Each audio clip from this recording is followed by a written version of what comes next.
பொதுச் செயலாளருடைய பெயரை களங்கப்படுத்துறதுக்காக திமுக அரசு திட்டமிட்டு இன்னைக்கு அவருடைய ஒரு இதுக்கு சொல்லியிருக்காரு அந்த அமைப்புக்கு.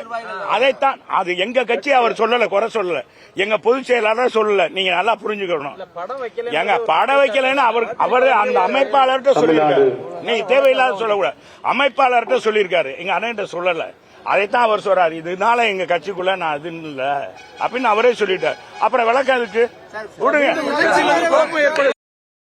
இந்த மாதிரி இருக்கிற எங்களுடைய பொதுச் செயலாளருடைய பெயரை களங்கப்படுத்துறதுக்காக திமுக அரசு திட்டமிட்டு இன்னைக்கு அவருடைய ஒரு இதுக்கு சொல்லியிருக்காரு அந்த அமைப்புக்கு.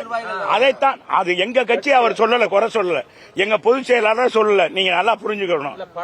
எங்க படம் வைக்கலன்னு அவர் அந்த அமைப்பாளர்கிட்ட சொல்லியிருக்காரு. நீங்க தேவையில்லாத சொல்லக்கூடாது. அமைப்பாளர்கிட்ட சொல்லியிருக்காரு, எங்க அண்ணன் சொல்லல. அதைத்தான் அவர் சொல்றாரு. இதனால எங்க கட்சிக்குள்ள நான் அது இல்ல அப்படின்னு அவரே சொல்லிட்டார். அப்புறம் விளக்கம் அதுக்கு விடுங்க. பொதுச் செயலாளருடைய பெயரை களங்கப்படுத்துறதுக்காக திமுக அரசு திட்டமிட்டு இன்னைக்கு அவருடைய ஒரு இதுக்கு சொல்லியிருக்காரு அந்த அமைப்புக்கு.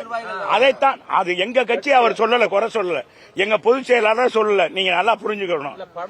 எங்க படம் வைக்கலன்னு அவர் அந்த அமைப்பாளர்கிட்ட சொல்லியிருக்காரு. நீங்க தேவையில்லாத சொல்லக்கூடாது. அமைப்பாளர்கிட்ட சொல்லியிருக்காரு, எங்க அண்ணன் சொல்லல. அதைத்தான் அவர் சொல்றாரு. இதனால எங்க கட்சிக்குள்ள நான் அது இல்ல அப்படின்னு அவரே சொல்லிட்டார். அப்புறம் விளக்கம் அதுக்கு